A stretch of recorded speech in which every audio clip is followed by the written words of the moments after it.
გურჯაანის მუნიციპალიტეტის საკრებულოში მორიგის ხდომა გაიმართა. დეპუტატებმა 2025 წლის ბიუჯეტის წლიური ანგარიში მოისმინეს და მერიის საფინანსო საბიუჯეტო სამსახურის მიერ გაწეული მუშაობა დადებითად შეაფასეს.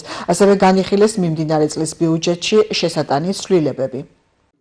2026 წლის ბიუჯეტში შევიდა პირველი ცვლილება, ძირითადად აისახა განკარგულებები, რომელიც მთავრობიდან შემოდის წლის განმავლობაში, სადღაც 8 მილიონამდე შემოვიდა, რომელიც გადანაწილდება ძირითადად გზებში, სპორტული მოედნებსა და მუნიციპალიტეტში საცხოვრებელი სახლების ფასადების რეაბილიტაციისათვის, ასევე სოფლის პროგრამის განკარგულება გამოვიდა, ისევ და ისევ გამოყოფილი არის 520.000, ასევე დაგვიფინანსდა და განკარგულებით გამოიყო სკოლების მცირე სარეაბილიტაციო სამუშაოები და ჯანდაცვა, IP ჯანდაცვის სუბსიდია, რომელიც მთავრობიდან დელეგირებული უფლებამოსილების შესასრულებლად შემოდის.